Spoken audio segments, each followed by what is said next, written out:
tentang berbicara. Di sini bersama saya Aisyah Radia Kansa dan saya tidak sendiri. Saya bersama teman-teman saya. Saya Safika Rizky. Saya Nadira Anggreni. Oke, di sini kita akan membahas soal video tentang berbicara. Jadi di sini kita tampilkan dulu ya videonya. Nanti kalau ini Kamu kenapa ditegur ibu? Karena Pala itu mengumpul di kelas. Oh, Begitu dan ceritanya ayah. Oh gitu, emang kenapa kamu tidak izin? Sepengetahuan Lala bisa menahan pipis. Ternyata tidak bisa. Oh jadi kamu merasa kamu tuh sanggup tapi ternyata tidak sanggup. Iya. Oh gitu. Jadilah mengumpul. Oh tapi kamu ditegur ibunya seperti apa? Lala jangan begitu. Jangan ngompol di kelas. Itu berdosa tahu. Oh gitu. Tidak baik. Oh. Kalau ayah ibu menegur Lala baik-baik. Oh, Tidak gitu, Kak. pernah nakal. Tapi kan Missnya juga baik sama Lala. Tapi kamu kedepannya harus izin sama Miss ya kalau mau pipis Tapi ya. Lala takut izin sama Miss. Tidak apa-apa kan Missnya baik. Kenapa sih kalau Miss itu suka baik? Iya karena Missnya sayang sama Lala dan teman-teman Lala. Oh, sama pribadi Lala. Pribadi Lala. Yaudah kantor kamu sudah minta maaf sama ibu sudah belum? Belum. Nanti kamu minta maaf ya. Baikkan. Janji? Janji. Ya udah sini. Oke, dari video yang ditayangkan tadi, menurut Sartika dan Nadira nih, dari gaya dan cara berbicara Lala tuh gimana?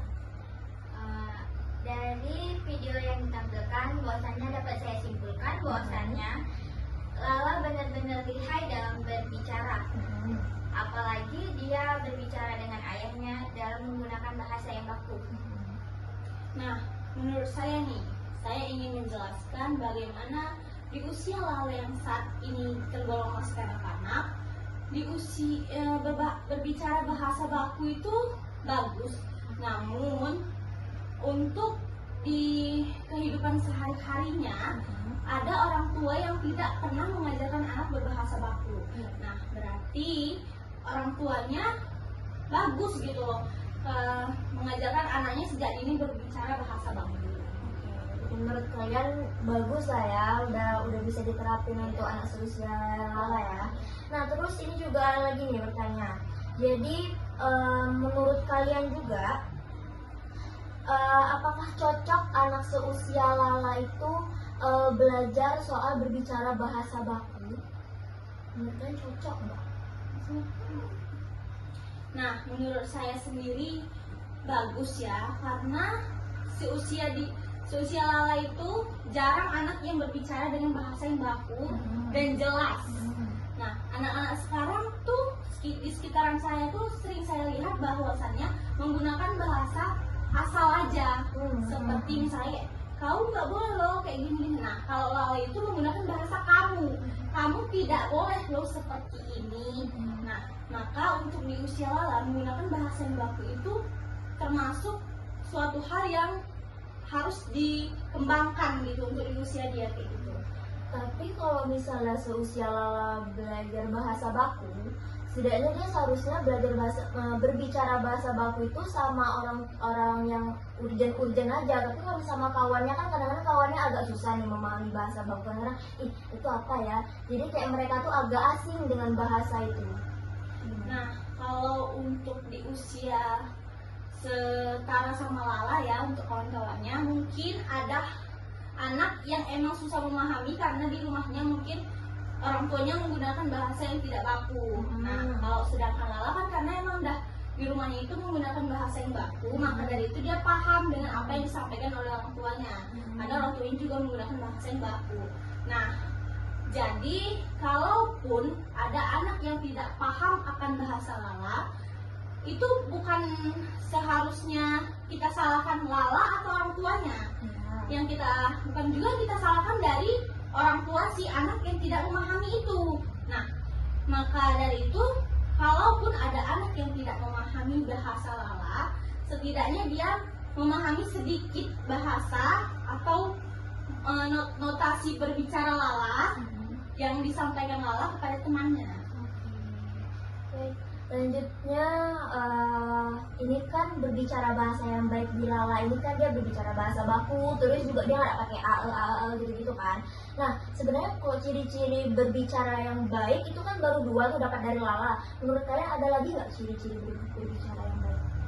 Nah, kalau menurut saya berbicara yang baik itu kan mudah dipahami orang kan. Misalnya kalau orang dewasa itu mudah dipahami, terus tuh gampang dimengerti, terus tuh jadi enak aja gitu kalau kita ngomong tuh bahasanya baku tuh jadi kayak oh enak ya dengar dia berbicara bahasa baku gitu. Kalau kita menggunakan bahasa yang asalan aja atau berbicara dengan bahasa yang nggak ngerti ya.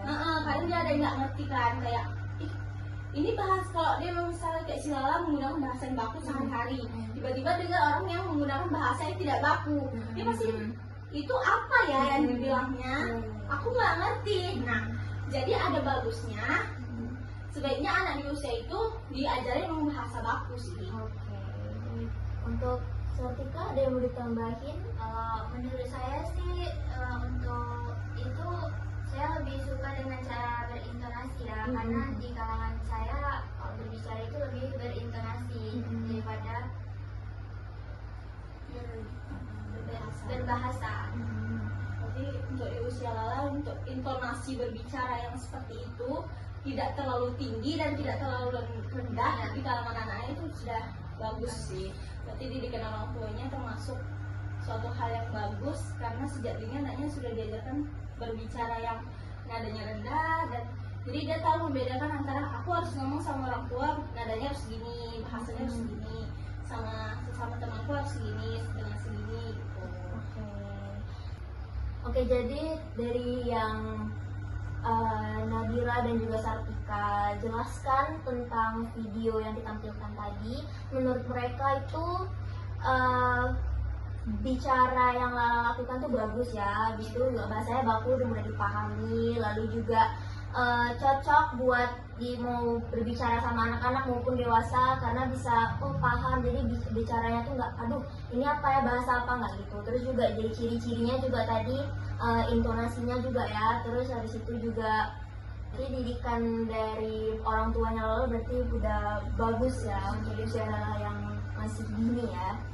Oke, baiklah sekian podcast dari kami. Jika ada yang kurang kami mohon maaf. Terima kasih sudah menonton semuanya. Assalamualaikum warahmatullahi wabarakatuh.